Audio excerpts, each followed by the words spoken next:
Hello, and welcome to the Lighthouse Brand Builders podcast. I'm Peter Wilkin, and I'm here to help you build differentiated, enduring brands and thriving businesses. It's not really a podcast. It's more a series of strategic insights, stories, and secrets of success from a lifetime's career in advertising, brand consulting, and change management. The thread that binds them is brand-centered management, the trademark brand building process and philosophy I developed with my partners at the brand company over 20 years ago, that's since been embraced by thousands of brand professionals and some of the world's most iconic brands. The 4Ds process and brand DNAs have become well known in brand strategy circles. The focus here is practical advice you can apply straight away to your business. It gives you a glimpse inside the Lighthouse Brand Strategy Academy, our online coaching program, where we aim to democratize effective brand strategy. So come with me, take a step inside the virtual lighthouse. Welcome. Since we're with the camels on our way to the oasis, we reach water and there are bubbles in the water. Oh my God, you're really good at this today. I thought it's like I'm in a mood, I'd see. Yeah, you're definitely in the mood.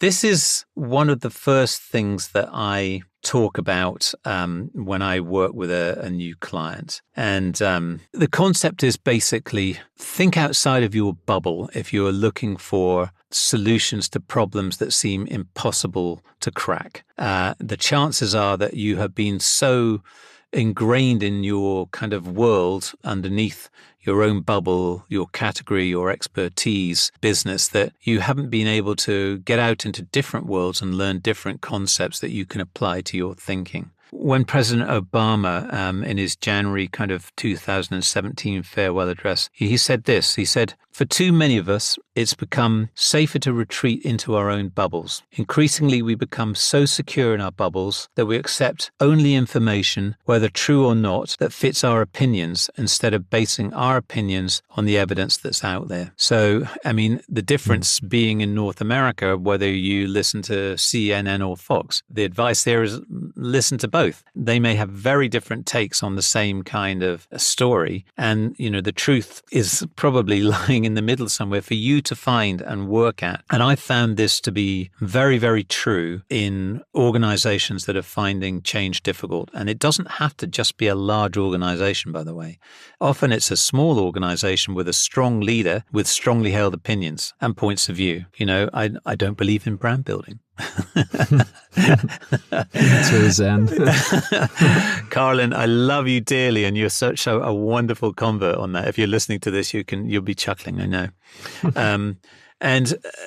So, you know, with a powerful, respected leader, even in a small organization, if their mindset is not willing to change or to think outside of their bubble, it's very difficult to kind of make progress. So, you know, that's what I encourage people to do. And I say, look, ask the question, are we trapped in our own echo chamber or our own bubble here? Mm-hmm. This is one of my issues that I have with social media like LinkedIn and others, Instagram, and their algorithms that are supposedly, you know, feeding you back and people and contacts which match your algorithm. All they're doing is actually strengthening that perspex dome over your little world. So, you know, I get into that to get outside of my bubble of brand strategists and marketers and communicators whom I love dearly. But no, I want to kind of talk to the independent business owners and in different fields, you know, everything from, you know,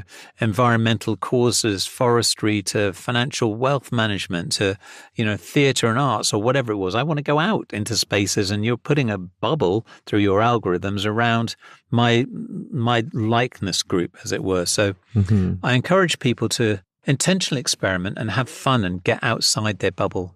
I don't know whether there can't be many people who haven't watched The Simpsons, but one of their episodes is the whole of Springfield having this big perspex bubble over it.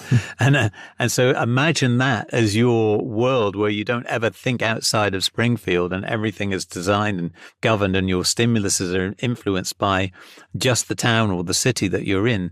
it's not until recently North America is not that great at escaping its bubble because it's got a huge bubble. How many North Americans have a passport?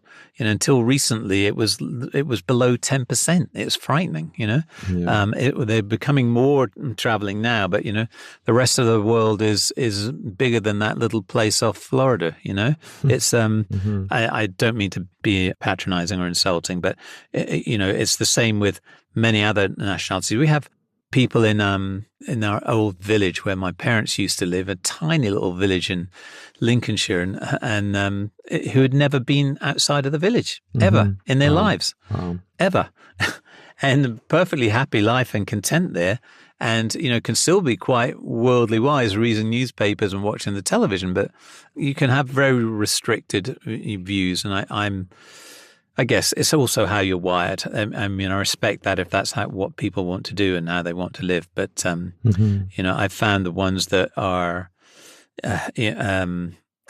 truly kind of more balanced and like, yes, worldly wise have traveled with open eyes and listening ears and seen how other countries and other peoples and cultures live and work and have an appreciation for very, very different values.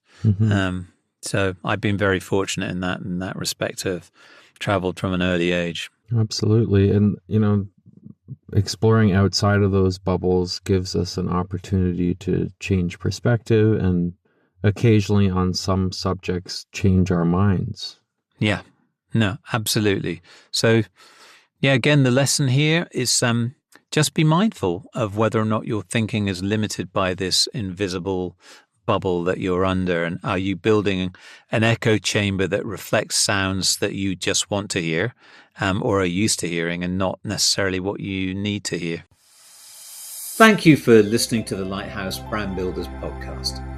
If you found this helpful and want to know more, please visit my website at peterwilkin.com. That's Wilkin with an E at the end. You'll find more free resources, instructional videos, and links there. If you're a CEO or a business owner looking to build your brand, or a brand strategist looking to level up your skills, check out the CBO Masterclass in the Lighthouse Brand Strategy Academy, where you'll be guided through a comprehensive, stepwise process to develop your unique brand DNA and learn the skills to become a certified Chief Brand Officer. If you have any brand or strategy related questions you'd like answered, you can ask them in the showcase notes below. I'll do my best to address them. Thank you and see you next time.